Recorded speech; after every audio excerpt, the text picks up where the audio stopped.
Assalamualaikum warahmatullahi wabarakatuh. Alhamdulillah, assalatu wassalamu ala rasulillah. Seorang yang cerdas adalah seorang yang berusaha mencari amalan-amalan yang pahalanya besar. Karena kita sadar bahwasanya umur kita tidak lama.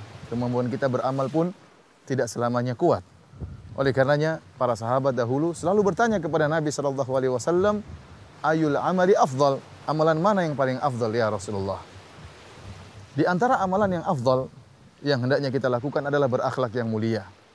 Berakhlak mulia adalah amalan yang sangat luar biasa. Dalam hadis kata Nabi SAW, "Laisa syai'un athqalu fil mizan min husnil khuluq." Tidak ada amalan yang paling berat timbangannya di akhirat kelak seperti akhlak yang mulia. Ini menunjukkan bahwasanya akhlak yang mulia jika diletakkan di timbangan di akhirat kelak sangat berat. Kemudian juga Nabi SAW dalam hadisnya pernah berkata, "Inna rajula la yudriku bi husni khuluqihi darajatas shaimil qaim." Sungguhnya seorang dengan akhlaknya yang mulia bisa meraih derajat seorang yang senantiasa puasa sunnah dan senantiasa salat malam. Orang ini mungkin jarang salat malam. Orang ini mungkin bahkan tidak salat malam. Orang ini mungkin bahkan tidak puasa sunnah. Akan tetapi karena akhlaknya yang mulia, maka dia bisa mencapai derajat orang-orang yang senantiasa salat malam dan senantiasa puasa sunnah. Karenanya para pemirsa yang dirahmati oleh Allah Subhanahu wa taala, kita berusaha menghiasi diri kita dengan akhlak yang mulia. Dalam hadis kata Nabi sallallahu alaihi wasallam, "Ana zaimun bi baitin fi a'lal jannah liman hassana khuluquhu." Aku menjamin istana di atas surga bagi orang yang memperindah akhlaknya. Akhlak bisa diperindah. Rasulullah SAW mengatakan liman hassana khuluquhu. Aku jamin istana di surga yang paling tinggi bagi orang yang memperindah akhlaknya. Contoh nyata dari praktek akhlak yang mulia, sebagaimana dijelaskan dalam hadis Nabi SAW. Perhatikan, Rasulullah SAW bersabda, "Aqrabukum minni majlisan yaumal qiyamah, ahasinukum akhlaqa." Orang yang paling dekat dengan aku pada hari kiamat kelak, tentunya di surga. Siapa? Ahasinukum akhlaqa, yaitu orang yang paling baik akhlaknya. Kemudian Nabi SAW menjelaskan siapa orang yang paling baik akhlaknya. Kata Nabi SAW, "Al-muwatti'una aknafan, alladzina ya'lafun wa yu'lafun." Yaitu orang-orang yang membentangkan tangan-tangan mereka. Yaitu orang-orang yang mudah untuk bergaul dan mudah untuk diajak bergaul. Ternyata di antara akhlak yang mulia adalah mudah untuk bergaul. Alladzina ya'lafun wa yu'lafun.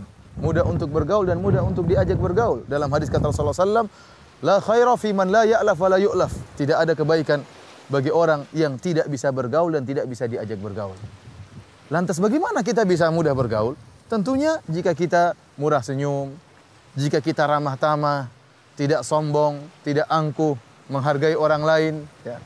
Ini agar kita bisa mudah bergaul, agar orang tertarik dengan kita. Terutama tatkala kita ingin berdakwah, kita ingin masyarakat menerima dakwah kita. Ya, bagaimana caranya?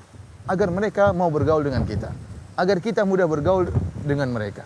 Maka janganlah kita menjadikan cara kita seakan-akan eksklusif yang membuat orang enggan untuk dekat dengan kita.